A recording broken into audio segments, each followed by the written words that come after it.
नमस्कार दोस्तों, स्वागत है आपका हमारे YouTube चैनल जरधारी क्लास में। दोस्तों, आज मैं आपके लिए उत्तराखंड वीडियो पटवारी लेखपाल यानी स्नातक स्तरीय एग्जाम 2025 के लिए प्रैक्टिस सेट मॉडल पेपर लेके आ रखा हूं।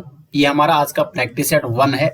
इसमें मैं आपको 100 क्वेश्चन कराने वाला हूं और इस प्रैक्टिस सेट में दोस्तों आपके एग्जाम के सिलेबस के अकॉर्डिंग जो नया पैटर्न है यूके ट्रिपलएससी का, उसके अकॉर्डिंग इसमें क्वेश्चन इंक्लूड किए गए हैं। तो काफी महत्वपूर्ण सेट दोस्तों होने वाला है।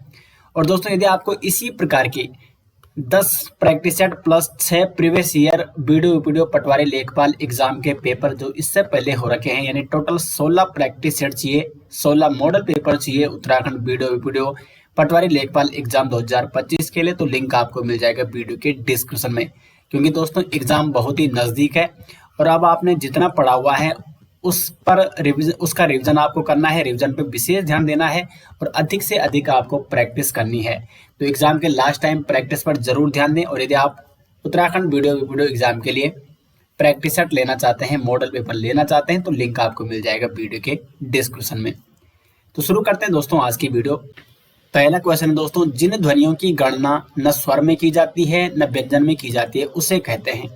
तो उन ध्वनियों को कहा जाता है अयोगवाह।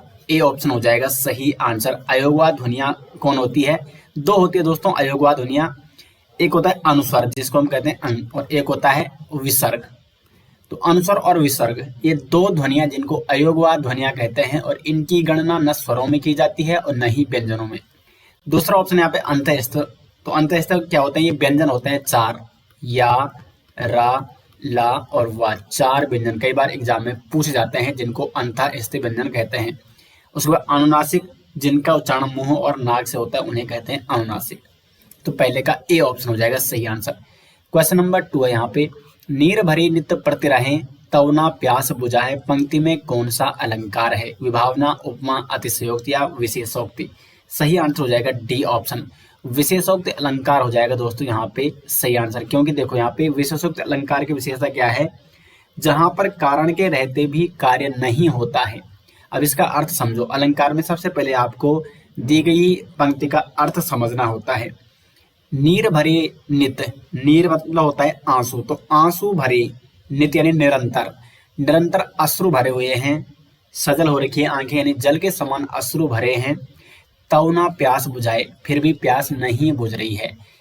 आंखों में अश्रु भर रखे हैं फिर भी आंखों की प्यास नहीं बुझ रही है। जल के समान अश्रु भर रखे हैं, यानी जल यानी आंसू पास में है लेकिन फिर भी प्यास नहीं बुझ रही है, यानी कारण पास में है लेकिन फिर भी कार्य नहीं हो रहा है। इसका मतलब इसमें क्या होगा? विशेषोक्ति अलंकार होगा। डी ऑप्शन हो जाएगा सही आंसर क्वेश्चन नंबर 2 का। नेक्स्ट यहाँ पे क्वेश्चन नंबर 3, जीवन के एक अंश को लेकर लिखा गया प्रबंध काव्य के लिए प्रयुक्त शब्द का चयन कीजिए। तो 4 ऑप्शन यहाँ पे है और इसमें आपको बताने कि जीवन के एक अंश को लेकर लिखा गया प्रबंध काव्य। तो जो एक अंश के लिए, किसी एक विशेष खंड के लिए, एक अंश के लिए लिखा जाता है उसे कहते हैं खंड काव्य। सी ऑप्शन हो जाएगा सही आंसर। यहाँ पे जो अन्य ऑप्शन है इनको भी डिस्कस कर लेते हैं। जीवनी क्या होती है? तो एक व्यक्ति के जीवन की जो विस्तृत कहानी होती है, संपूर्ण विस्तृत कहानी जो किसी दूसरे व्यक्ति द्वारा लिखी जाती है उसे कहा जाता है जीवनी। ये लिखी जाती है दूसरे व्यक्ति के द्वारा लेकिन ये क्या होती है? संपूर्ण जीवन या जीवन का ये विस्तृत कहानी होती है जीवनी। उसके बाद संस्मरण की बात करें तो संस्मरण है दोस्तों किसी विशिष्ट काल में अतीत पर आधारित, संस्मरण होता है अतीत पर आधारित, लेकिन किसी विशिष्ट काल पर। और खंड काव्य मैंने आपको बता दिया है, जीवन के एक अंश को लेकर लिखा गया प्रबंध काव्य। और महाकाव्य क्या होता है? विस्तृत विशाल काव्यात्मक रचना होती है, जैसे रामायण और महाभारत है। किसी नायक के संपूर्ण काल पर विस्तृत काव्यात्मक रचना होती है महाकाव्य। तो चारों ऑप्शन मैंने आपको यहाँ पे डिटेल्स में बता दिए हैं। तीसरे का ऑप्शन सी राइट आंसर है। इसी प्रकार के अन्य महत्वपूर्ण क्वेश्चन दोस्तों इस सेट में इंक्लूड किए गए हैं। क्वेश्चन नंबर 4 है, दिए गए वाक्यांश के लिए एक शब्द दीजिए। खेतों में मेड़ों से बनाए गए छोटे छोटे वर्गाकार या आयताकार भाग, क्यारी, सगोड़ा, नहरी या नालू। तो इसका क्यारी होगा। आपने देखोगा उत्तराखंड में खेतों में छोटे छोटे इस तरह के मेड़े बनाए जाते हैं, छोटे छोटे वर्गाकार या आयताकार। और यहाँ पर बोया जाता है कोई भी बीज जिसके बाद क्यारी उगाती है, तो इसे हम क्यारी कहते हैं। और फिर इन प्लांट्स को जो इसमें उगते हैं उनको अलग अलग खेतों में या सगोड़ों में उनकी बुआई की जाती है, तो इसे कहा जाता है क्यारी। क्यारी आपने उत्तराखंड में जरूर सुनी होगी। तो इसका ए ऑप्शन है। सगोड़ा क्या होती है? बड़ा होता है, एक पूरा खेत भी हो सकता है जिसमें साग सब्जियां उगाई जाती है, तो उसे सगोड़ा कहते हैं। लेकिन क्यारी होती है खेतों में मेड़ों से बनाए गए छोटे छोटे वर्गाकार या आयताकार भाग। नेक्स्ट यहाँ पे क्वेश्चन नंबर 5, ऋजुता का विलोम है। तो ऋजुता का विलोम हो जाएगा वक्रता, डी ऑप्शन हो जाएगा सही आंसर। क्वेश्चन नंबर 6 है, टिप्पण का मुख्य उद्देश्य है। तो टिप्पण का मुख्य उद्देश्य होता है मामलों को नियमानुसार निपटाना। आगे बढ़ते हैं क्वेश्चन नंबर 7 की ओर। बारात का तत्सम है। तो बारात का तत्सम क्या हो जाएगा दोस्तों? ऑप्शन ए, वर यात्रा बारात का शुद्ध तत्सम रूप हो जाएगा। वर यात्रा, बारात का तत्सम रूप क्या है? वर यात्रा, और वर यात्रा का तद्भव रूप है बारात। क्वेश्चन नंबर 8 है, निम्नलिखित में से एक रचना शैलेश मटियानी की नहीं है, वो है। तो यहाँ पे आपको वो रचना बतानी है जो शैलेश मटियानी की नहीं है। तो 8 का सही आंसर हो जाएगा डी ऑप्शन, एक सड़क 57 गलियां। ये रचना है दोस्तों कमलेश्वर की, ये उपन्यास है, कमलेश्वर का उपन्यास है एक सड़क 57 गलियां। बाकी जो अन्य 3 रचनाएं हैं, आकाश कितना अनंत है, सर्पगंधा, 52 नदियों का संगम, ये सभी रचनाएं शैलेश मटियानी की है। और ये मैंने आपको जो हिंदी साहित्य पढ़ाया था उसमें उत्तराखंड के प्रमुख साहित्यकारों की रचनाओं के बारे में भी हमने डिटेल्स में डिस्कस किया था। तो 8 का हो जाएगा डी ऑप्शन सही आंसर। शैलेश मटियानी की दोस्तों एक और महत्वपूर्ण रचना जो आप याद रख सकते हैं, बोरीवली से बोरी बंदर तक, कई बार एग्जाम में ये पूछी जाती है। नेक्स्ट यहाँ पे क्वेश्चन नंबर 9, अट ना रही कविता के लेखक हैं। तो अट नहीं रही इस कविता के लेखक हैं सूर्यकांत त्रिपाठी निराला जी। 9 का हो जाएगा ए ऑप्शन। निराला जी की कई महत्वपूर्ण रचनाएं एग्जाम की दृष्टि से इंपॉर्टेंट है, जैसे कुकुरमुता। कुकुरमुता ये किसी काव्य कृति है, काव्य संग्रह है, तो ये है निराला जी का। उसके बाद परिमल, ये भी इनका एक महत्वपूर्ण काव्य संग्रह है। जूही की कली, जूही की कली, और इनके उपन्यास जैसे अप्सरा, प्रभावती। दोस्तों हर क्वेश्चन के बारे में आपको डिटेल्स में बताने का प्रयास कर रहा हूं ताकि आपका रिवीजन भी लगातार हो सके। क्वेश्चन नंबर 10 है, अपने प्राण पर लेने वाले के लिए एक शब्द। अपने प्राण लेने वाले के लिए एक शब्द, तो ये हो जाएगा आत्मघाती। आपने सुना होगा उसने स्वयं पर आत्मघाती हमला किया, तो अपने प्राण लेने वाला यानी आत्मघाती, इसके लिए एक शब्द हो जाएगा। नेक्स्ट यहाँ पे क्वेश्चन नंबर 11, पूर्व और उत्तर बीच की दिशा। पूर्व और उत्तर के बीच की दिशा क्या कहलाती है? तो इसका हो जाएगा ईशान। अब देखो कई बार यहाँ से भी एग्जाम में क्वेश्चन पूछा जाता है, ये मैं आपको यहाँ पे बता रहा हूँ संपूर्ण दिशाएं। ये पूर्व, ये हो गया पश्चिम, ये आपका उत्तर, और ये हो गया दक्षिण। अब पूर्व और उत्तर के मध्य का जो दिशा है, यानी ये वाली दिशा, पूर्व और उत्तर यानी उत्तर पूर्व, तो इसे कहते हैं ईशान। पूर्व और उत्तर के मध्य की दिशा। पूर्व और दक्षिण के मध्य की दिशा इसे कहा जाता है आग्नेय। फिर दक्षिण पश्चिम, तो इसे कहते हैं नैऋत्य। नैऋत्य। और पश्चिम और उत्तर की मध्य की जो ये दिशा है इसे कहा जाता है दोस्तों वायव्य। वायव्य। तो ये मैंने चारों दिशाओं के मध्य जो दिशाएं पाई जाती है, यानी टोटल 8 दिशाओं के बारे में बता दिया है। उत्तर पूर्व के मध्य ईशान, पूर्व और दक्षिण के मध्य है आग्नेय, पश्चिम और दक्षिण के मध्य का जो दिशा कहलाती है उसे नैऋत्य कहते हैं, और पश्चिम और उत्तर के मध्य की दिशा इसे कहते हैं वायव्य। अगला क्वेश्चन है क्वेश्चन नंबर 12, तिमिर का पर्यायवाची है। तो जो तिमिर का पर्यायवाची दोस्तों वो है अंधकार। अंधकार है तिमिर का पर्यायवाची, सही आंसर। अंधकार के अन्य पर्यायवाचियों की बात करें तो तम, निशा और अंधेरा, ये अंधकार के पर्यायवाची हैं। अब यहाँ पे जो अन्य ऑप्शन जैसे रात्रि, रात्रि के पर्यायवाची है यामिनी, कई बार एग्जाम में पूछ जाती है। निशी, विभावरी, रजनी, रैन, ये सभी रात्रि की पर्यायवाची हैं। सूर्य के पर्यायवाची कौन कौन से हैं? तो आदित्य, भास्कर, दिवाकर, दिनकर और भानु सूर्य के पर्यायवाची हैं, जबकि प्रकाश के पर्यायवाची हैं आलोक, प्रभा हो गया, उसके बाद द्युति, चमक, आलोक, ये सभी प्रकाश के पर्यायवाची हैं। नेक्स्ट यहाँ पे क्वेश्चन नंबर 13, अरण्य रोदन का अर्थ है।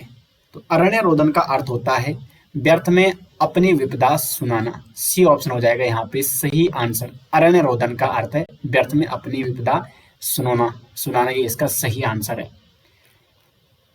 बढ़ते हैं नेक्स्ट क्वेश्चन की ओर। क्वेश्चन नंबर 14, पूर्वी हिंदी क्षेत्र में कौन सी बोली नहीं बोली जाती है। अब देखो, पूर्वी हिंदी के अंतर्गत आती है अवधी, बघेली और छत्तीसगढ़ी। तो इसमें जयपुरी हो जाएगा सही आंसर, क्योंकि जयपुरी ये राजस्थानी हिंदी के अंतर्गत आती है, ये राजस्थानी के अंतर्गत आती है। राजस्थानी में कौन कौन सी बोलियां आती है, जयपुरी, मारवाड़ी, मेवाती और मालवी। और पूर्वी हिंदी में आती है बघेली, छत्तीसगढ़ी और अवधी। जबकि अगर हम पश्चिमी हिंदी की बात करें, पश्चिमी हिंदी के अंतर्गत 5 प्रमुख बोलियां आती हैं, खड़ी बोली, ब्रजभाषा, बुंदेली, कन्नौजी और बांगरू। नेक्स्ट यहाँ पे केंद्रीय अनुवाद ब्यूरो की स्थापना कब की गई। तो केंद्रीय अनुवाद ब्यूरो की स्थापना की गई थी 1 मार्च 1971 को। 1971 को केंद्रीय अनुवाद ब्यूरो की स्थापना की गई थी। क्वेश्चन नंबर 16 है, मेंढखू सी जो होल लगदू त्रिलोक बल्द किले पालदा। ये एक गढ़वाली लोकोक्ति है। मेंढखू सी जो होल लगदू त्रिलोक बल्द किले पालदा। इस लोकोक्ति से क्या तात्पर्य है। मेंढकों से हल लगवाना, जो कार्य जिसका होता है उसी को शोभा देता है। बैल और मेंढक अपना कार्य करने में संभव होते हैं या इनमें से कोई नहीं। तो बी ऑप्शन है, जो कार्य जिसका होता है उसी को शोभा देता है। इसलिए बोला जाता है कि मेंढकों सी जो हल लग, यानी मेंढक से जो हल लगने लग जाए तो लोग बैलों से हल क्यों लगाएं। तो इसलिए क्योंकि हल लगाने का कार्य किसका होता है, बैलों का ही होता है। तो जो कार्य जिसका होता है उसी को शोभा देता है, ये इसका स्पष्ट तात्पर्य है। क्वेश्चन नंबर 17 है, गोरिल देवता को समर्पित सब कट्ठा हुए ज्ञान गाने का संबंध किस गायक से है। आजकल एग्जामों में इस प्रकार के क्वेश्चन दोस्तों पूछे जाने लगे हैं। तो सब कटा हुए ज्ञान गाना जो कि गोरिल्ला देव से संबंधित है, इसके गायक हैं प्रीतम भरतवान। ए ऑप्शन हो जाएगा 17 का ए ऑप्शन। जिन्होंने गाना सुना होगा उन्हें स्पष्ट रूप से मालूम होगा। तो ए ऑप्शन हो जाएगा सही आंसर। क्वेश्चन नंबर 18 है, निम्न में से सिंह का पर्यायवाची है। तो सिंह का पर्यायवाची यहाँ पे पर्यायवाची नहीं है, क्योंकि सिंह के शार्दुल, मृगेंद्र, किहर ये सभी सिंह के पर्यायवाची हैं। पंचसर हो जाएगा यहाँ पे सही आंसर। अब पंचसर किसका पर्यायवाची है, पंचसर है कामदेव का पर्यायवाची। कामदेव का पर्यायवाची है पंचसर। कामदेव के कुछ अन्य पर्यायवाची जैसे रतिपति, ये कामदेव का पर्यायवाची है। मनोज, मनमंथ, मनसिज और कदर्प, ये सभी क्या है, कामदेव के पर्यायवाची हैं। और शार्दुल, मृगेंद्र, किहरी, चित्रक, ये सभी सिंह यानी शेर के पर्यायवाची हैं। तो ये सभी आपको नोट करने हैं। क्वेश्चन नंबर 19 है, जीव प्रयोग आधार पर स्वरों के प्रकार बताइए। तो जीव के प्रयोग के आधार पर स्वरों के हैं 3 प्रकार। 19 का हो जाएगा डी ऑप्शन। कौन कौन से प्रकार हैं, एक है अग्र स्वर, जहां पर जीवा का अग्रभाग काम करता है। जीवा के अग्रभाग काम करने से जो उच्चारित होते हैं स्वर, जैसे यहाँ पर कुल मिला के जीवा का अग्रभाग एक्टिव होता है इन स्वरों के उच्चारण में, जैसे ई, ई, ए और ए। उसके बाद मध्य स्वर जीवा के मध्य भाग से जो निकलते हैं, यानी जहां पे जीवा का मध्य भाग एक्टिव रहता है, अ। और तीसरा यहाँ पे पश्च स्वर, जिसमें आते हैं आ, उ, ओ और औ। तो इस प्रकार जीवा के प्रयोग के आधार पर, जहां पे जीवा का अग्र भाग प्रयोग होता है, मध्य भाग, पश्च भाग, इसके आधार पर स्वरों को बांटा गया है 3 भागों में। क्वेश्चन नंबर 20 है, अफु चलदन रीति है का पढ़ोदन गीता। इसका सही आंसर क्या होगा। तो अज्ञानी द्वारा ज्ञान का बखान करना, यानी अपने पास तो वो रीता, यानी रीता का मतलब होता है खाली है बिल्कुल, यानी बिल्कुल उसके पास कुछ भी ज्ञान नहीं है। तो अफु चलदन रीता और है का पढ़ोदन गीता, अपने पास कुछ भी नहीं है, दूसरों को क्या पढ़ा रहा है, गीता का ज्ञान दे रहा है, यानी अज्ञानी द्वारा ज्ञान का बखान करना। तो 20 का हो जाएगा बी ऑप्शन। तो ये हिंदी के 20 क्वेश्चन हो गए दोस्तों। 20 में से आपका कितना स्कोर रह रहा है कमेंट बॉक्स में जरूर बताएं। कंप्लीटली 100 क्वेश्चन मैं आपको कराऊंगा और 100 में से आपका स्कोर जितना रहेगा आपको वो टोटल कमेंट बॉक्स में बताना है। और इसी प्रकार के अन्य सेटों में भी दोस्तों आपको डीपली क्वेश्चन मिलेंगे जो आपके लेटेस्ट एग्जाम के पैटर्न पर आधारित हैं। तो यदि आपको उत्तराखंड वीडियो वीपीडीओ एग्जाम हेतु उत्तराखंड पटवारी लेखपाल एग्जाम 2025 यानी जो स्नातक स्तरीय एग्जाम 2025 होने वाला है उत्तराखंड का यूकेटीसी का, इसके लिए 10 practice set model paper plus 6 previous year paper जिसमें वीडियो वीपीडीओ पटवारी लेखपाल के पेपर इंक्लूड किए गए हैं। तो टोटल 16 ये मॉडल पेपर प्रैक्टिस सेट चाहिए, तो लिंक आपको मिल जाएगा वीडियो के डिस्क्रिप्शन में। एग्जाम नजदीक है दोस्तों, तो अधिक से अधिक आपको प्रैक्टिस करनी है। बढ़ते हैं अपने अगले क्वेश्चन की ओर। क्वेश्चन नंबर 21 है, लॉरियंस विश्व खेल पुरस्कार 2025 के लिए किस खिलाड़ी का चयन हुआ है? तो ये हुआ है आर्मड डुप्लांटिस का चयन। बी ऑप्शन हो जाएगा सही आंसर। क्वेश्चन नंबर 22 है, निम्न में से किस भारतीय अभिनेत्री को गाला 2025 से सम्मानित किया गया? कैटरीना कैफ, आलिया भट्ट, प्रियंका चोपड़ा या उपरोक्त सभी? तो इसमें प्रियंका चोपड़ा को गाला 2025 में सम्मानित किया गया। 22 का हो जाएगा सी ऑप्शन। क्वेश्चन नंबर 23 है, पीएम मोदी की किताब संस्कृत का 5वां अध्याय कहाँ लॉन्च किया गया? पीएम मोदी की पुस्तक है संस्कृत का 5वां अध्याय और इसे लॉन्च किया गया है दिल्ली में, नई दिल्ली में। बी ऑप्शन हो जाएगा सही आंसर। 18 अप्रैल 2025 को दोस्तों इसको लॉन्च किया गया नई दिल्ली में। और ये पुस्तक पीएम मोदी के भाषणों और विचारों का संकलित संकलन है। इसका नाम है संस्कृत का 5वां अध्याय, जिसको दिल्ली में लॉन्च किया गया। क्वेश्चन नंबर 24 है, किस बैंक द्वारा अमृत वृष्टि एफडी योजना को पुनर्जीवित किया गया? तो एसबीआई ने अपनी अमृत वृष्टि एफडी योजना को पुनर्जीवित किया है। ए ऑप्शन हो जाएगा यहाँ पे सही आंसर। एसबीआई की है ये योजना। क्वेश्चन नंबर 25 है, पद्मश्री प्राप्त करती समाज सेविका राधा देवी का संबंध किस जिले से है? तो उत्तराखंड की है राधा देवी, जिनको हाल ही में पद्मश्री सम्मान से सम्मानित किया गया। राधा बहिन भट्ट के नाम से इनको जाना जाता है। महिला सशक्तिकरण और पर्यावरण संरक्षण के क्षेत्र में इन्होंने महत्वपूर्ण योगदान दिया है और ये है दोस्तों अल्मोड़ा जनपद की। तो डी ऑप्शन हो जाएगा 25 का सही आंसर। क्वेश्चन नंबर 26 है, उत्तराखंड पहला मानसिक दिव्यांग पुनर्वासित केंद्र तैयार किया गया है उत्तराखंड में। तो कहाँ तैयार किया गया है? तो ये तैयार किया गया है रुद्रपुर के फुलसुंगा में। रुद्रपुर के फुलसुंगा में उत्तराखंड का पहला मानसिक दिव्यांग पुनर्वासित केंद्र तैयार किया गया है। दोस्तों यदि आप उत्तराखंड करंट अफेयर के नोट्स चाहते हैं, क्योंकि हर एग्जाम में 4 से 5 क्वेश्चन अब उत्तराखंड करंट अफेयर के पूछे जाने लगे हैं, तो जरदारी क्लासेस की ई बुक आती है टाइम टू टाइम। और यदि आप उत्तराखंड करंट अफेयर के नोट्स लेना चाहते हैं या उत्तराखंड हिस्ट्री, जियोग्राफी या अन्य सब्जेक्ट के नोट्स लेना चाहते हैं, तो लिंक आपको मिल जाएगा वीडियो के डिस्क्रिप्शन में, या आप गूगल पे सर्च करें जरदारी क्लासेस.in। नेक्स्ट यहाँ पे क्वेश्चन नंबर 27, कंप्यूटर में सिस्टम सॉफ्टवेयर का सबसे महत्वपूर्ण भाग कौन सा होता है? तो इसका सही आंसर है, कंप्यूटर में सिस्टम सॉफ्टवेयर का सबसे महत्वपूर्ण भाग होता है ऑपरेटिंग सिस्टम। सी ऑप्शन हो जाएगा सही आंसर। अब यहाँ पे जो अन्य ऑप्शन है इनके बारे में भी डिस्कस कर लेते हैं। कंपाइलर क्या होता है? तो कंपाइलर को आप एक अनुवादक के रूप में समझ सकते हैं। एक अनुवादक होता है जो कि उच्च स्तरीय प्रोग्रामिंग भाषा को सरल मशीनी भाषा में अनुवादित करता है, तो इसे कहते हैं कंपाइलर। पैकेज क्या होता है? तो ये एक कंप्यूटर प्रोग्राम का समूह होता है, पैकेज होता है। उसके बाद इंटरप्रेटर, इसका कार्य भी दोस्तों अनुवादक की तरह यानी कंपाइलर की तरह होता है, लेकिन ये कोड को लाइन दर लाइन निष्पादित करता है। तो इंटरप्रेटर भी एक अनुवादक है, लेकिन इसमें अंतर ये होता है कि ये दिए गए कोड को लाइन दर लाइन निष्पादित करता है। नेक्स्ट यहाँ पे क्वेश्चन नंबर 28, टिपिकल नेटवर्क में सबसे महत्वपूर्ण या शक्तिशाली कंप्यूटर कौन सा है? तो टिपिकल नेटवर्क में सबसे महत्वपूर्ण या शक्तिशाली जो कंप्यूटर है वो है नेटवर्क सर्वर। डी ऑप्शन हो जाएगा 28 का सही आंसर। नेक्स्ट यहाँ पे क्वेश्चन नंबर 29, संविधान के किस अनुच्छेद के तहत संसद संपूर्ण देश या इसके किसी भी हिस्से के लिए कानून बनाने का अधिकार प्राप्त है संसद को? तो 29 का हो जाएगा सही आंसर बी ऑप्शन, अनुच्छेद 245। अनुच्छेद 245 के तहत दोस्तों संसद संपूर्ण देश या इसके किसी भी हिस्से के लिए कानून बनाने का अधिकार प्राप्त है संसद को। किसके तहत? अनुच्छेद 245 के तहत। अब देखो यहाँ पे जो अन्य ऑप्शन दिए गए हैं सभी इंपॉर्टेंट आर्टिकल है जो आपको जानने जरूरी है। अनुच्छेद 243 ये क्या है, तो इसमें पंचायती राज विषय शामिल किए गए हैं।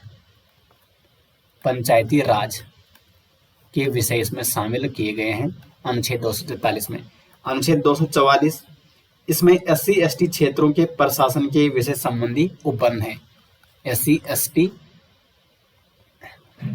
क्षेत्रों के प्रशासन संबंधी उपबंध है 244 में। 245 मैंने आपको बता दिया, जबकि 246 है इसमें संघ व राज्यों के बीच शक्तियों का विभाजन, संघ और राज्य के मध्य शक्ति का बंटवारा या शक्ति का विभाजन, यानी किन विषयों पर संघ कानून बनाएगा, किन विषयों पर राज्य कानून बनाएगा, ये इसमें शामिल किए गए हैं। और संविधान में जब मैंने कॉन्स्टिट्यूशन आपको पढ़ाया था तो कंप्लीटली सभी आर्टिकल मैंने पढ़ाए थे, कंप्लीट मैंने संविधान करा रखा है, जिसके आप वीडियो लेक्चर भी देख सकते हैं हमारे यूट्यूब चैनल पर। क्वेश्चन नंबर 30 है, संविधान के किस अनुच्छेद के तहत विधि निर्माण से संबंधित अवशिष्ट शक्तियां संसद में निहित है? तो 30 का हो जाएगा आर्टिकल 248। आर्टिकल 248 क्या कहता है दोस्तों? ऐसे विषय जो समवर्ती सूची और राज्य सूची में वर्णित नहीं है उन पर विधि बनाने का अधिकार केवल किसको है? संसद को है। इन शक्तियों को कहा जाएगा अवशिष्ट शक्तियां। अवशिष्ट शक्तियां वह शक्तियां होती हैं जो न तो समवर्ती सूची में शामिल है और न ही राज्य सूची में शामिल है। तो इन शक्तियों को कहा जाता है अवशिष्ट शक्तियां, और इन पर कानून बनाने का अधिकार केवल किसको है? संसद को है। किस आर्टिकल के तहत? आर्टिकल 248 के तहत। क्वेश्चन नंबर 31 है, सूची ए को सूची बी से सम्मिलित कीजिए। यहाँ पे आपको सम्मिलित करना है। आपात उपबंध ये है आर्टिकल 352 से 360 तक। उसके बाद संघ की बात करें तो ये है अनुच्छेद 52 से ये 151 होगा दोस्तों, ठीक है, 151। उसके बाद राज्य तो इसका है 152 से 237, और संघ राज्य क्षेत्र ये है 239 से 242। तो इसका ए ऑप्शन हो जाएगा सही आंसर क्वेश्चन नंबर 31 का। क्वेश्चन नंबर 32 है, निम्न में से असत्य कथन का चयन करें। तो यहाँ पे आपको असत्य कथन का चयन करना है। मध्यवर्ती क्षेत्रीय परिषद का मुख्यालय बिल्कुल सही है, इलाहाबाद है। पश्चिमी क्षेत्रीय परिषद का मुख्यालय मुंबई में है। उत्तरी क्षेत्रीय परिषद का मुख्यालय नई दिल्ली में है। दक्षिणी क्षेत्रीय परिषद का मुख्यालय, ये आंसर सही हो जाएगा क्योंकि ये असत्य है, जबकि दक्षिणी क्षेत्रीय परिषद का मुख्यालय बेंगलुरु नहीं है बल्कि कहाँ है? चेन्नई में है। दक्षिणी क्षेत्रीय परिषद का मुख्यालय कहाँ है? चेन्नई में है। तो ये कथन असत्य है, इसलिए ये क्वेश्चन का आंसर सत्य हो जाएगा। अब यहाँ पे कुछ अन्य भी हैं, जैसे पूर्वीय क्षेत्रीय परिषद का जो मुख्यालय है वो है कलकत्ता, और उत्तर पूर्वी क्षेत्रीय परिषद का जो मुख्यालय वो है शिलांग। और जो क्षेत्रीय परिषद होते हैं दोस्तों, इनके अध्यक्ष कौन होते हैं? इनकी अध्यक्षता कौन करता है? तो केंद्रीय गृह मंत्री। नेक्स्ट यहाँ पे नीति आयोग के प्रथम मुख्य कार्यकारी अधिकारी निम्न में से थे। तो सही आंसर हो जाएगा सिंधु श्री खुल्लर, नीति आयोग के प्रथम मुख्य कार्यकारी अधिकारी। बढ़ते हैं नेक्स्ट क्वेश्चन की ओर। क्वेश्चन नंबर 34 है, निंदा प्रस्ताव नियमानुसार है या नहीं, इसका निर्णय कौन लेता है? तो यदि निंदा प्रस्ताव लाया जाता है सदन में तो वो नियमानुसार है या नहीं, इसका निर्णय लेता है लोकसभा अध्यक्ष। तो 34 का हो जाएगा सी ऑप्शन सही आंसर। क्वेश्चन नंबर 35 है दोस्तों, किस उपनिषद में गार्गी याज्ञवल्क्य संवाद का वर्णन मिलता है? तो सही आंसर हो जाएगा ऑप्शन सी बृहदारण्यक यजुर्वेद। बृहदारण्यक यजुर्वेद में, जो कि यजुर्वेद का उपनिषद है बृहदारण्यक, इसमें गार्गी याज्ञवल्क्य संवाद का वर्णन मिलता है। 35 का हो जाएगा option C is right answer. Question number 36 है, सन 1857 का ऐतिहासिक विद्रोह किस वायसराय के शासन काल में हुआ? तो 1857 का जो ऐतिहासिक विद्रोह हुआ था उस समय जो वायसराय थे वो थे लॉर्ड कैनिंग। 36 का हो जाएगा ऑप्शन ए, लॉर्ड कैनिंग के समय हुआ था 1857 का ऐतिहासिक विद्रोह। क्वेश्चन नंबर 37 है, रायचूर दोआब विवाद किन दो साम्राज्यों के मध्य था? तो जो रायचूर दोआब विवाद था ये था विजयनगर साम्राज्य और बहमनी साम्राज्य के मध्य एक विवाद था। बी ऑप्शन हो जाएगा सही आंसर। विजयनगर साम्राज्य, इसकी स्थापना 1336 में हरिहर और बुक्का नामक दो भाइयों ने की थी, जबकि जो बहमनी साम्राज्य था इसकी स्थापना अलाउद्दीन बहमन शाह ने की थी। और ये दोनों साम्राज्य रायचूर और दोआब का जो क्षेत्र था यहाँ पर इनका विवाद चलता था। रायचूर दोआब जो क्षेत्र था दोस्तों, ये कृष्णा और तुंगभद्रा नदियों के बीच का अत्यधिक उपजाऊ क्षेत्र था, जिसके कारण इन दोनों में लगातार विवाद होता रहता था। क्वेश्चन नंबर 38 है, भारत को तलवार के बल पर विजित किया गया है और तलवार के बल पर ही इसकी रक्षा की जाएगी, यह कथन किसका था? तो 38 का सही आंसर हो जाएगा दोस्तों ऑप्शन सी, एलिगन द्वितीय का कथन था। भारत को तलवार के बल पर विजित किया गया है और तलवार के बल पर ही इसकी रक्षा की जाएगी। तो 38 का हो जाएगा सी ऑप्शन। क्वेश्चन नंबर 39 है, फतेह व जोरावर सिंह किस सिख गुरु की संतान थी जिन्हें वजीर खान ने दीवार में चुनवा दिया था? तो ये थे गुरु गोविंद सिंह जी की संतान। डी ऑप्शन हो जाएगा 39 का सही आंसर। दिसंबर 1704 में इन्हें दीवार में चुनवा लिया गया था, फतेह और जोरावर सिंह को। नेक्स्ट यहाँ पे क्वेश्चन नंबर 40, निम्न में से कृष्णा नदी की सहायक नदी नहीं है। तो यहाँ पे आपको बताना है कि कृष्णा नदी की सहायक नदी इनमें से कौन सी नहीं है। पंचगंगा है, घट प्रभा है, दूधगंगा भी है, तुंगा नहीं है। सी ऑप्शन हो जाएगा सही आंसर। जो कृष्णा नदी है दोस्तों, इसकी अगर हम सहायक नदियों की कुछ अन्य सहायक नदियों की बात करें, अन्य सहायक नदियां, तो इसमें आती है भीमा नदी भी आती है, उसके बाद कोयना नदी आती है, तुंगभद्रा भी है इसकी सहायक नदी, लेकिन तुंगा नहीं है। पंचगंगा है, घट प्रभा है, दूधगंगा है, तो इसलिए इसका सी ऑप्शन बिल्कुल सटीक आंसर है। क्वेश्चन नंबर 41 से, निम्न में से किस मानव ने आग का आविष्कार किया था? तो होमो इरेक्टस नामक मानव ने आग का आविष्कार किया था। ए ऑप्शन हो जाएगा 41 का सही आंसर। क्वेश्चन नंबर 42 से, निम्न में से कौन सी जनजाति मुख्यतः अंडमान निकोबार में नहीं पाई जाती है? चेचू, सैम्पेन, जारवा या सेंटलीज। तो इसमें सैम्पेन, जारवा, सेंटलीज ये तीनों जनजातियां अंडमान निकोबार में पाई जाती है, जबकि जो चेंचू नामक जनजाति है ये कहाँ पाई जाती है? इसको चेंचवार के नाम से भी जाना जाता है और मुख्यतः ये उड़ीसा में पाई जाती है। बाकी अंडमान निकोबार में पाई जाने वाली जनजातियों में सैम्पेन, जारवा, सेंटलीज, उसके बाद ओंगे, निकोबारी, ये सभी अंडमान निकोबार की प्रमुख जनजाति समूह हैं। क्वेश्चन नंबर 43 है, सूची ए को सूची बी से मिलान करें। तो यहाँ पे सूची ए में राष्ट्रीय राजमार्ग दिए गए हैं, सूची बी में जो राष्ट्रीय राजमार्ग को इंडिकेट करने वाले जो राजमार्गों पे पत्थर होते हैं उसमें जो कलर इस लगाया होता है, कलर लगा होता है, कौन से कलर के वो पत्थर होते हैं, तो वो आपने सड़कों में देखे होंगे, राजमार्गों में। तो जो राष्ट्रीय राजमार्ग है इससे संबंधित जो कलर है वो है यहाँ पे पीला, येलो कलर। उसके बाद राजकीय राजमार्ग में आपने देखोगा हरा कलर होता है, जिला सड़क में होता है ब्लैक कलर और ग्रामीण सड़क में होता है नारंगी कलर।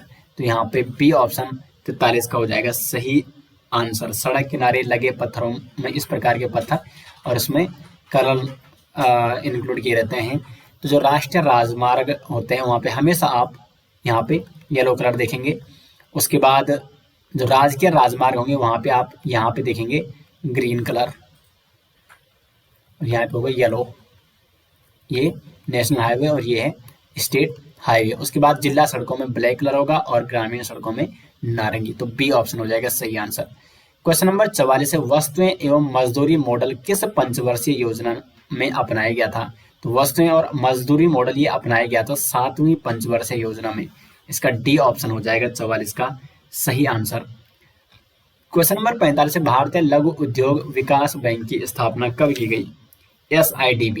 SIDB यानी स्मॉल इंडस्ट्रीज डेवलपमेंट बैंक। तो SIDB की स्थापना की गई थी 2 अप्रैल 1990 को। बी ऑप्शन हो जाएगा इसका सही आंसर। 2 अप्रैल 1990 को भारतीय लघु उद्योग विकास बैंक की स्थापना की गई थी। अगला क्वेश्चन है यहाँ पे क्वेश्चन नंबर 46, प्रछत्र बेरोजगारी मुख्यतः किस क्षेत्र में देखने को मिलती है? पहले आपको ये समझना है कि प्रछत्र बेरोजगारी क्या है।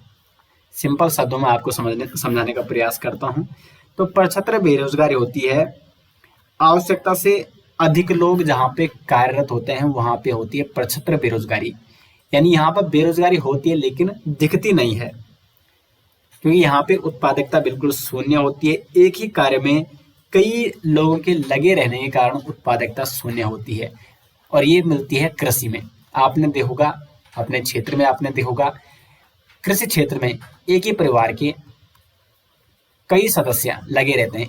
कृषि क्षेत्र में एक ही परिवार के 6 से 7 सदस्य लगे रहेंगे, जबकि उस कार्य को केवल 2 से 3 सदस्य भी पूर्ण रूप से कर सकते हैं। अब माने इस कार्य को, कृषि का ये कार्य कर सकते हैं 3 सदस्य, और इसमें उस परिवार के और सदस्य कुछ और काम नहीं कर रहे हैं, बल्कि उन्हीं में हाथ बटा रहे हैं, और टोटल इसमें कार्य अभी कर सकते हैं 3 सदस्य, लेकिन टोटल कार्य कर रहे हैं 7 सदस्य। तो यानी जो ये 4 सदस्य हैं ये बिना मतलब का कार्य कर रहे हैं, और इसी को कहते हैं प्रक्षत्र बेरोजगारी। ये दिख तो ऐसा रहे हैं कि ये कार्य कर रहे हैं, लेकिन ये कार्य नहीं कर रहे हैं, क्योंकि वो कार्य 3 लोग भी कर सकते हैं, बल्कि ये 4 लोग एक्स्ट्रा यहाँ पे अपना कार्य दे रहे हैं। तो यहाँ पे इसलिए यहाँ पे जो ये 4 लोगों की उत्पादकता है वो शून्य है, क्योंकि जितना उत्पादन हो रहा है उतना 3 लोगों में भी होना है, लेकिन 4 लोगों की उत्पादकता क्या है, यहाँ पे 0 है।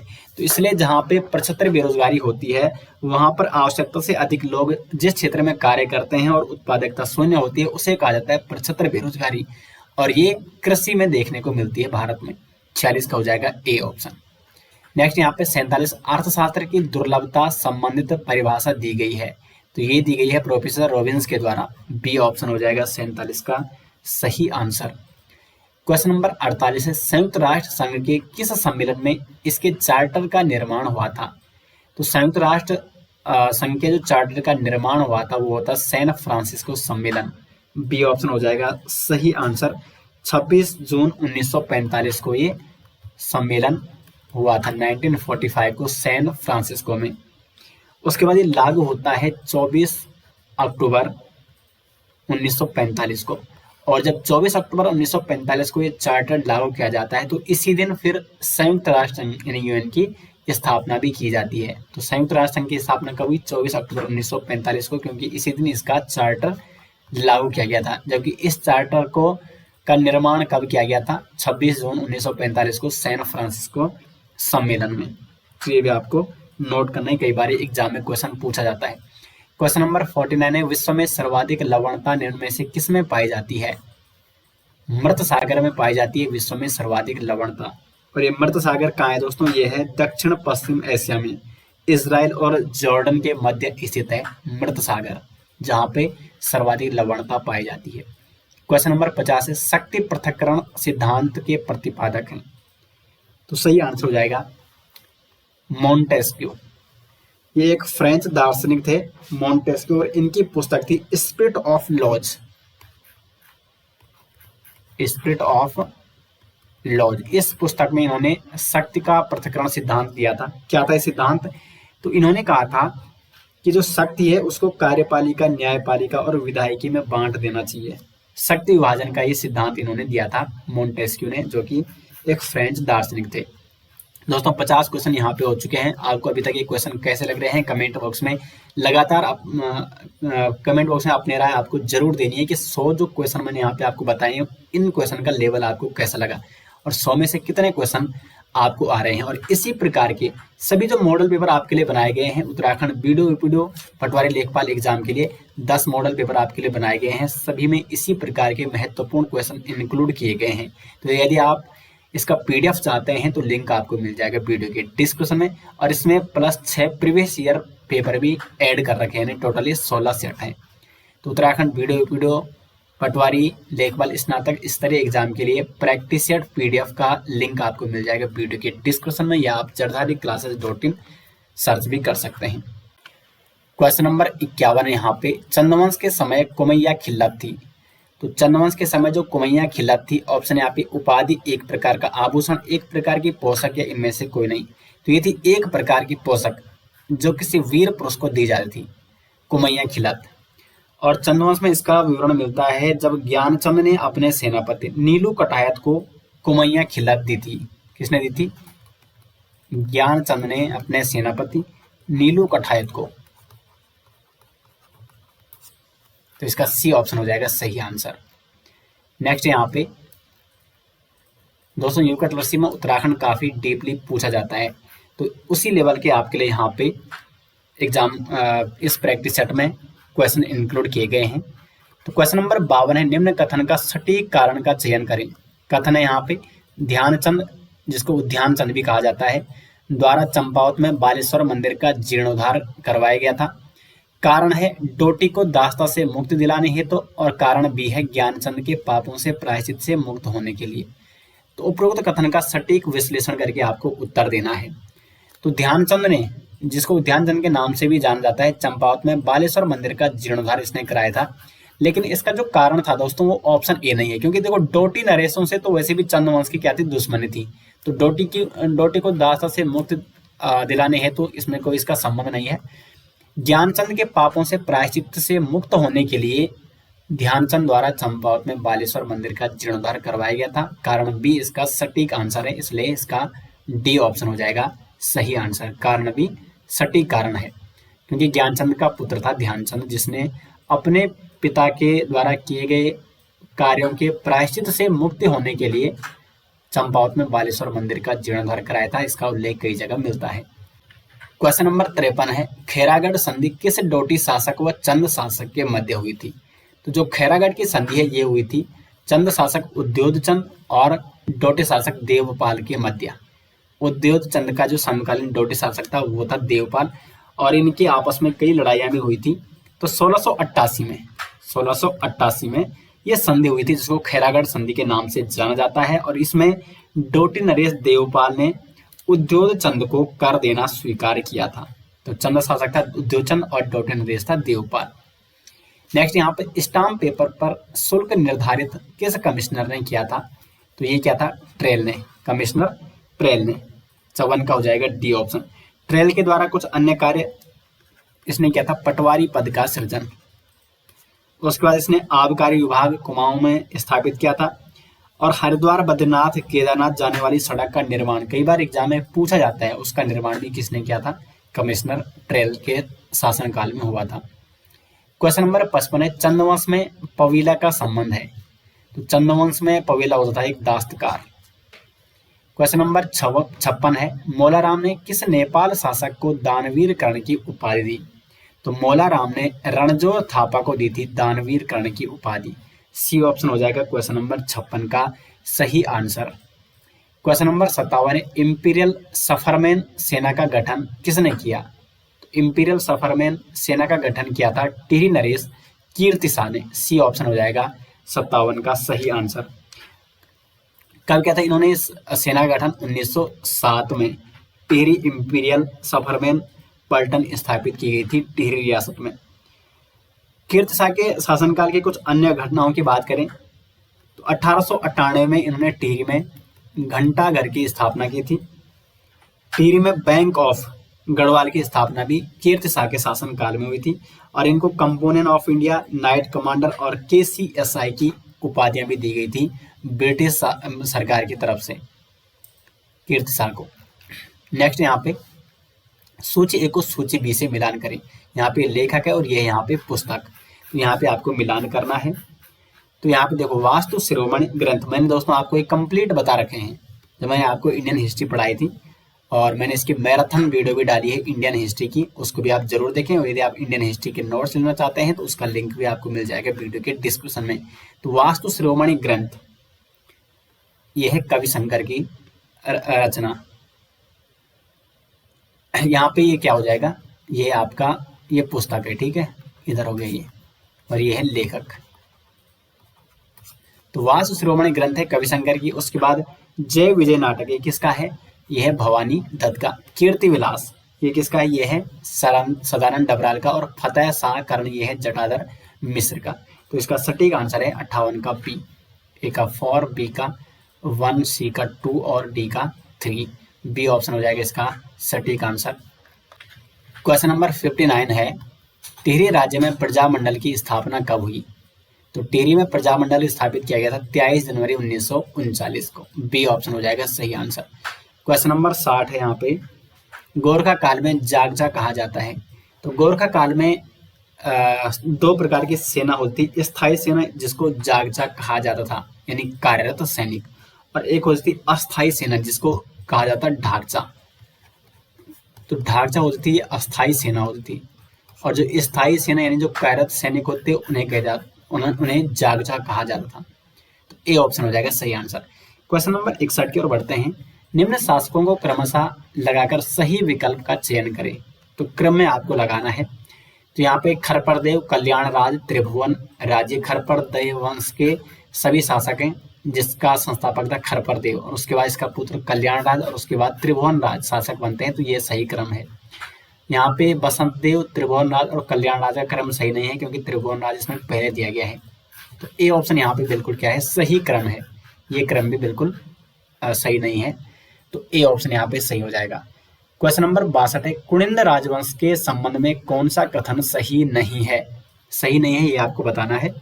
यह उत्तराखंड की पहली ऐतिहासिक शक्ति थी, बिल्कुल ये सही है। इनकी कुल देवता छलेश्वर यानी कि भगवान शिव थे, बिल्कुल सही। इनके कुल देवता छलेश्वर यानी कि कार्तिकेय थे, ये अशुद्ध है क्योंकि कुनिंद राजवंश के जो कुल देवता थे वो थे भगवान शिव यानी छलेश्वर।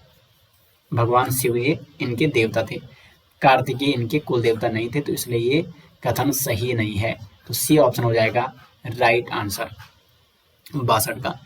क्वेश्चन नंबर 63 है। कत्यूरी के समय भूमि मापन अधिकारी होता था। तो कत्यूरियों के समय भूमि मापन अधिकारी होता था प्रभावतार। ए ऑप्शन हो जाएगा सही आंसर। अब यहाँ पे जो अन्य ऑप्शन है पदातिक, तो पदातिक एक पैदल सेना होती थी कत्यूरी राजवंश के समय, और इन पैदल सेना का जो सेनापति था उसे गोलमीकी कहा जाता था। उसके बाद नरपति, तो नरपति ये नदी घाटों पर आगमन की सुविधा हेतु देखता था, नदी घाटों पर ये अधिकारी, और कर वसूली भी करता नदी घाटों के किनारे। वर्मपाल ये सीमावर्ती भागों का रक्षक था, सीमावर्ती भागों में कौन व्यक्ति आ रहा है कौन व्यक्ति जा रहा है उस पर ये निगाह रखता था, वर्मपाल। तो ये सभी कत्यूरियों के समय की प्रशासनिक व्यवस्था थी। नेक्स्ट यहाँ पे क्वेश्चन नंबर 64। मुनि की रीति से किस कुषाण शासक की स्वर्ण मुद्राएं प्राप्त हुई थी? कनिष्क, वासुदेव द्वितीय, हुविस्क या इनमें से कोई नहीं। उत्तराखंड के अधिकांश स्थानों में दोस्तों कनिष्क और हुविस्क की मुद्राएं प्राप्त हुई है, और टिहरी के मुनि की रीति से हुविस्क नामक कुषाण शासक की स्वर्ण मुद्राएं प्राप्त हुई हैं। सी ऑप्शन हो जाएगा 64 का सही आंसर। क्वेश्चन नंबर 65 है। कुमाऊं से प्राप्त सेनापानी स्तूप के भग्नावशेष इतिहासकार इन्हें किस कालीन मानते हैं? तो कुमाऊं से जो सेनापानी स्तूप के भग्नावशेष प्राप्त हुए हैं इतिहासकार मानते हैं कि ये थे शुंग कालीन। बी ऑप्शन हो जाएगा इसका सटीक आंसर 65 का। क्वेश्चन नंबर 66 है। उत्तराखंड प्रथम निर्वाचित सरकार में प्रथम महाधिवक्ता थे। तो प्रथम निर्वाचित सरकार में प्रथम महाधिवक्ता थे उत्तराखंड के मेहरबान सिंह नेगी। प्रथम निर्वाचित सीएम कौन थे? एनडी तिवारी थे। प्रथम निर्वाचित विधानसभा के अध्यक्ष थे यशपाल आर्य। प्रथम राज्यपाल थे सुरजीत बरनाला। प्रथम मुख्य न्यायाधीश कौन थे उत्तराखंड के? अशोक देसाई। इस प्रकार के क्वेश्चन भी एग्जाम में पूछे जाते हैं। क्वेश्चन नंबर 67 है। उत्तराखंड की एक लोकसभा सीट के अंतर्गत कितनी विधानसभा सीट आती है? देखो उत्तराखंड में कुल लोकसभा सीटों की बात करें तो टोटल है 5, और विधानसभा सीटें हैं टोटल 70। तो 70 को यदि आप 5 में डिवाइड करोगे तो 14 सीटें, 14 विधानसभा सीट एक लोकसभा में, यानी एक लोकसभा में आ रही है 14 विधानसभा सीट। तो इसका डी ऑप्शन हो जाएगा 67 का सही आंसर। 68 उत्तराखंड में आश्रित या अकार्यशील जनता प्रतिशत कितनी है? तो यह है लगभग 61.61%। 68 का है बी ऑप्शन सही आंसर। नेक्स्ट यहाँ पे क्वेश्चन नंबर 69। सूची ए को सूची बी से सही मिलान करें। सूची ए ये है यहाँ पे, और ये है सूची बी, ये संस्थान कहाँ है? तो सही आंसर क्या हो जाएगा? अब देखो एकीकृत औद्योगिक संस्थान ये है आपका हरिद्वार में है, फार्मा सिटी है देहरादून में, उसके बाद ग्रोथ सेंटर कहाँ है?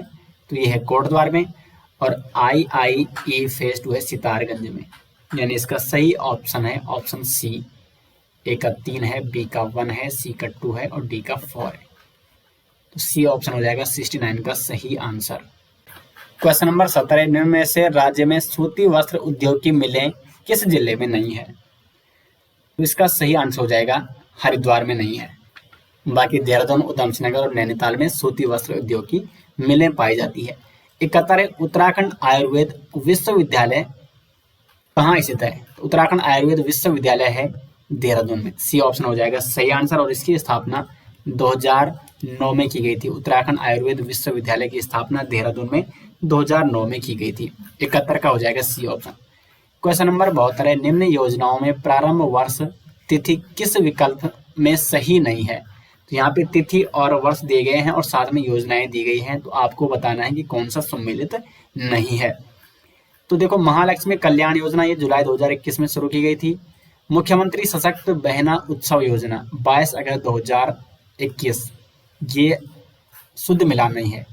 जबकि जो मुख्यमंत्री सशक्त बहना उत्सव योजना है ये प्रारंभ की गई थी 22 अगस्त 2023 को, तो यहाँ पे 2021 है, तो ये बिल्कुल सटीक आंसर हो जाएगा क्योंकि ये सही मिलान नहीं है।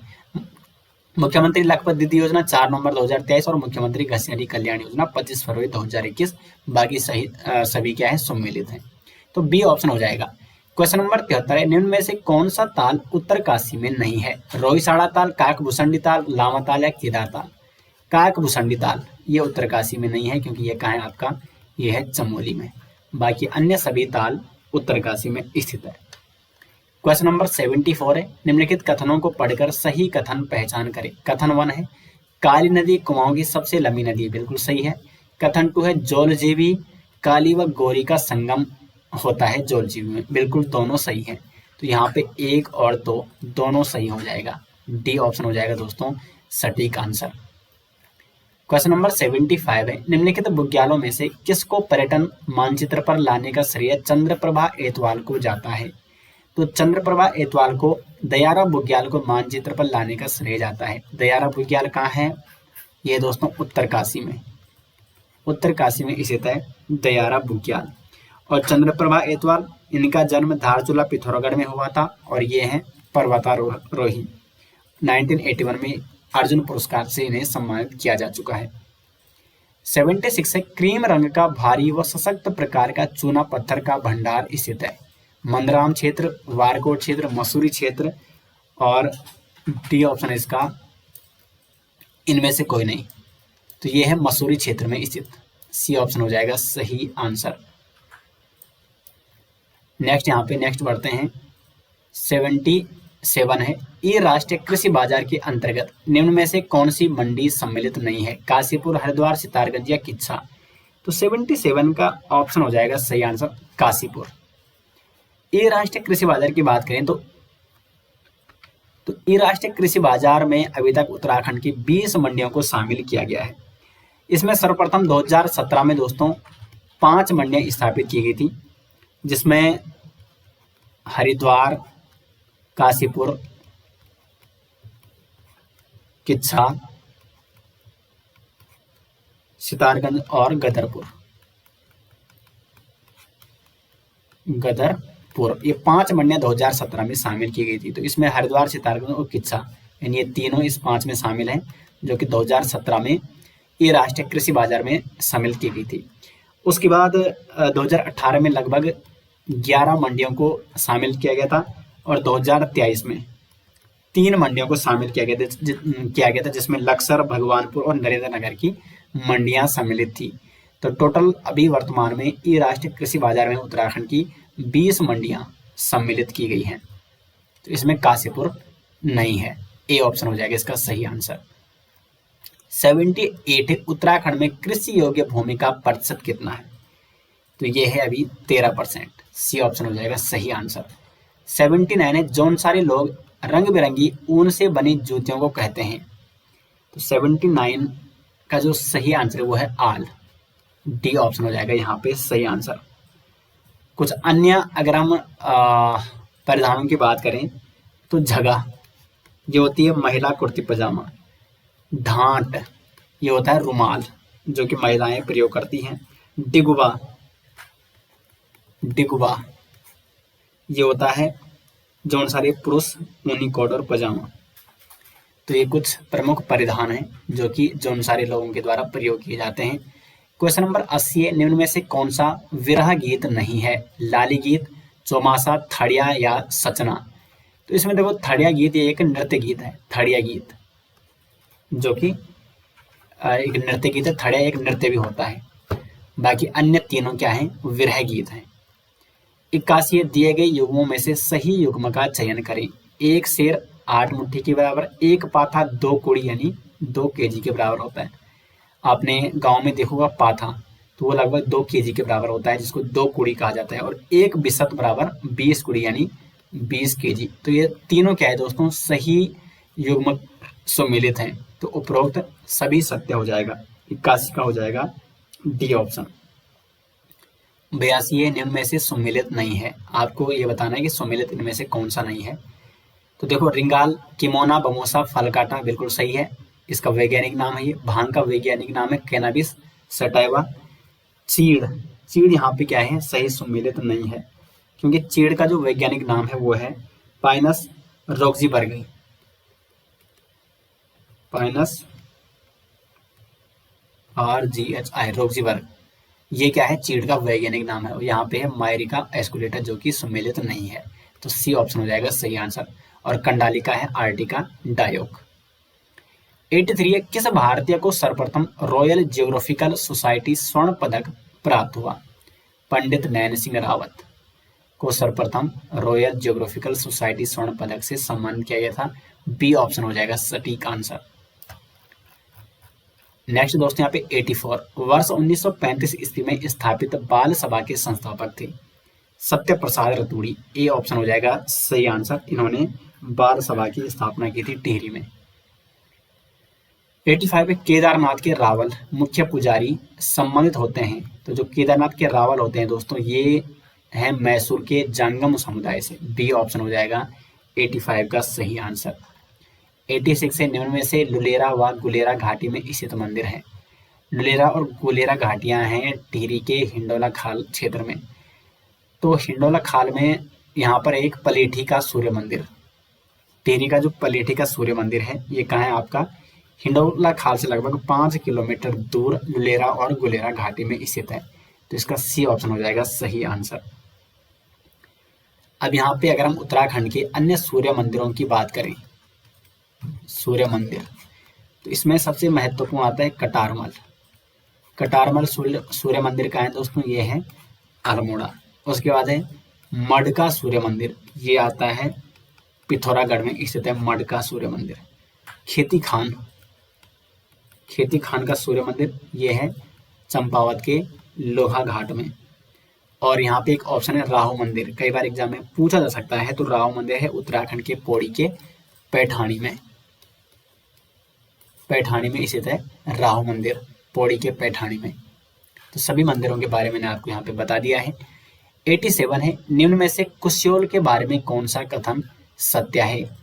गढ़वाल में विवाहित महिला द्वारा लाए जाने वाला पकवान जिसको कलेबी कहते हैं, बिल्कुल सही है। जौनसार भाबर में विवाहित महिलाओं द्वारा लाया गया पकवान जिसको समोण कहते हैं। कुश्योल गढ़वाल व कुमाऊं की सांस्कृतिक परंपरा का एक शब्द है। उपरोक्त सभी कथन यहाँ पे क्या है?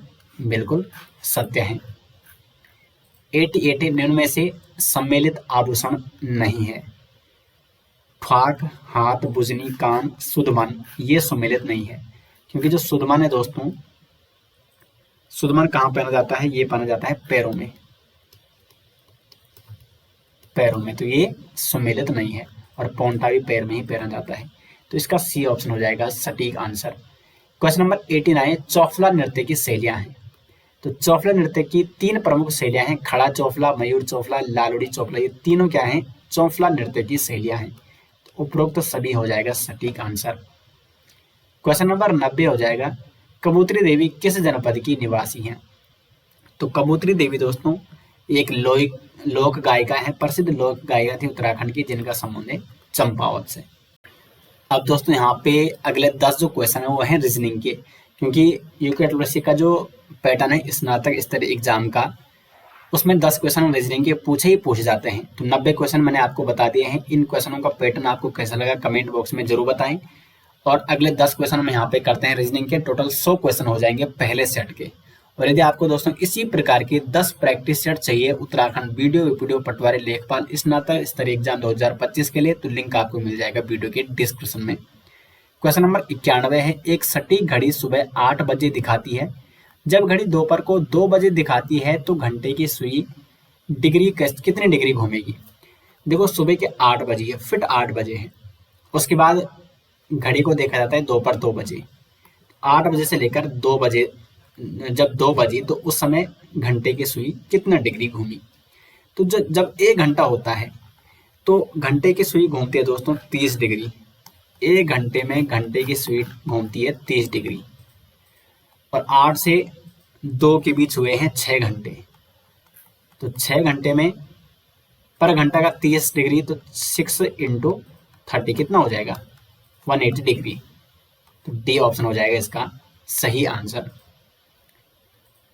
इसके दोस्तों कई तरीके मैंने आपको रीजनिंग में बता भी रखे हैं। हमारी रीजनिंग की जो सीरीज है यूट्यूब में आ दे सकते हैं। 92 निर्देश दिए गए विकल्पों में से लुप्त संख्या ज्ञात कीजिए। दिए गए विकल्पों में से आपको लुप्त संख्या ज्ञात करनी है। यहाँ पे लुप्त संख्या, तो यहाँ पे कौन सा नंबर आएगा, तो पहले आपको इनका संबंध देखना होगा। 42, 37, 17 का क्या है, जो पहली आकृति यहाँ पे, तो देखो यहाँ पे ये है 42 और 37, और फिर ये बन रहा है 17।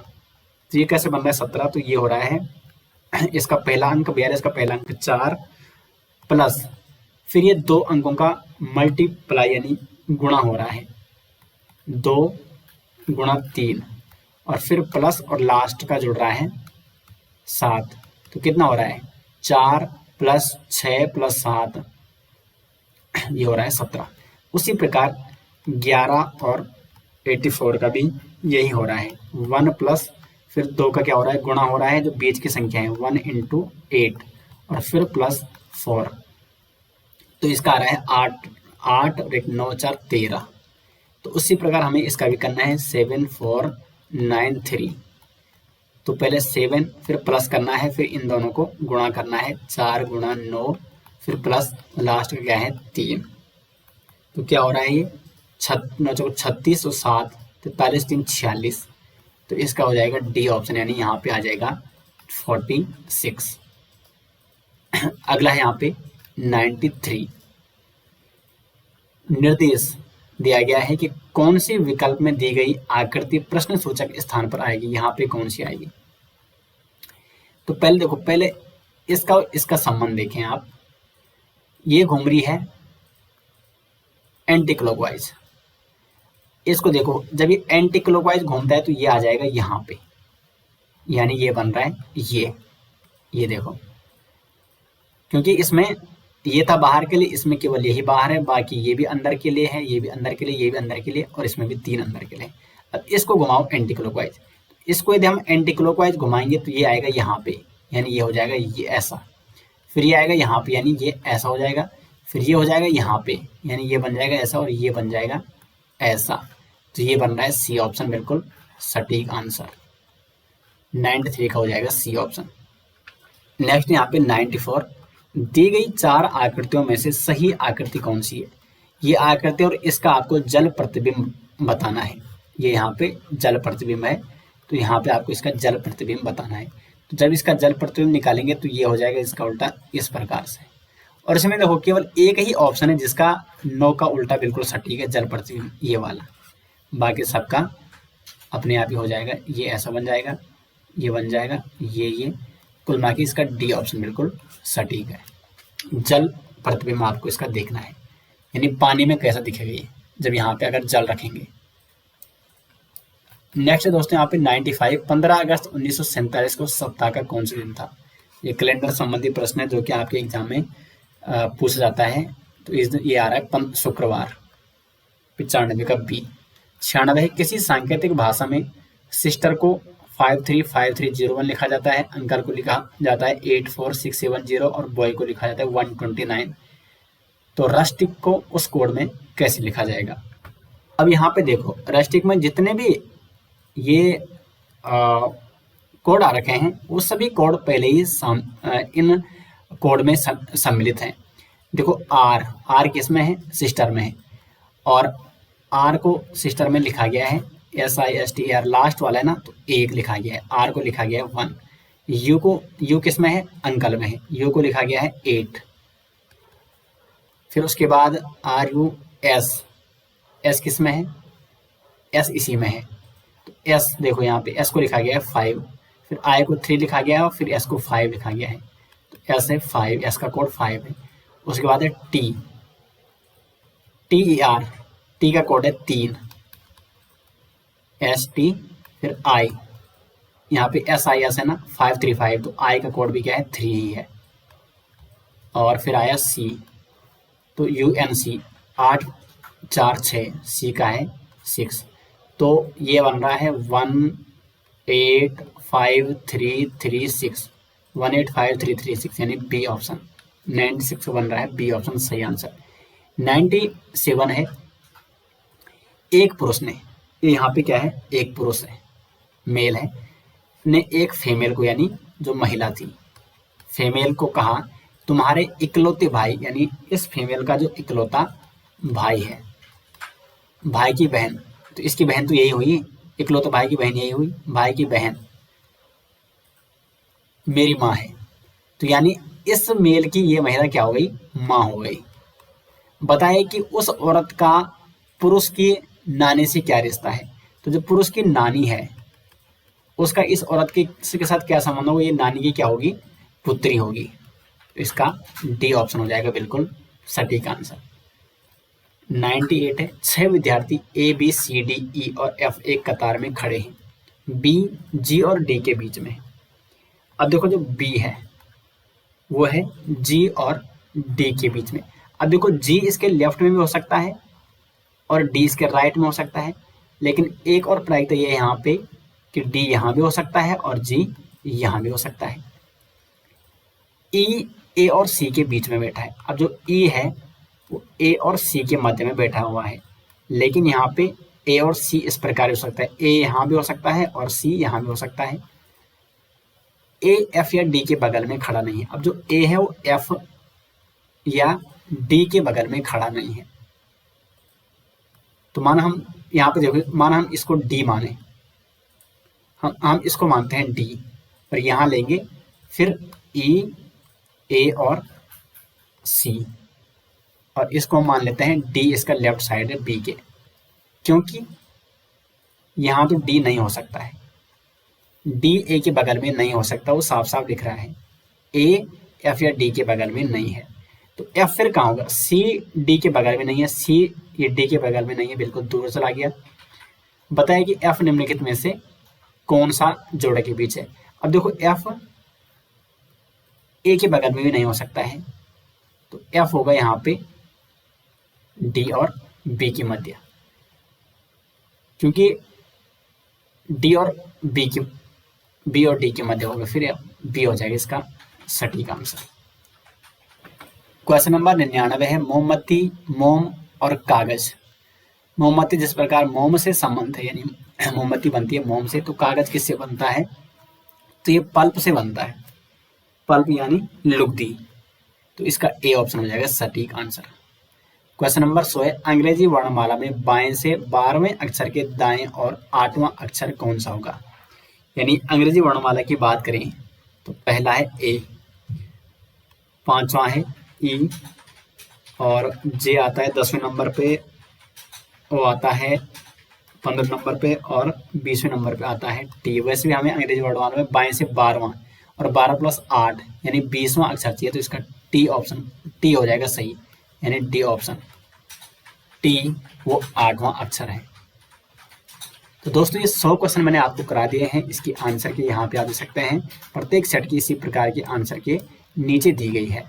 ठीक है, कंप्लीट 100 क्वेश्चनों के आंसर के। तो यदि आपको इसी प्रकार के अन्य प्रैक्टिस सेट चाहिए, 10 practice set plus 6 previous year paper आपके लिए रखे गए हैं, वीडियो पटवारी लेखपाल एग्जाम 2025 हेतु प्रैक्टिस सेट आपके लिए बनाए गए हैं। तो इनका लिंक आपको मिल जाएगा वीडियो के डिस्क्रिप्शन में, और इस पेपर का PDF भी आपको मिल जाएगा वीडियो के डिस्क्रिप्शन में। तो मिलते हैं दोस्तों नेक्स्ट वीडियो के साथ, तब तक के लिए धन्यवाद।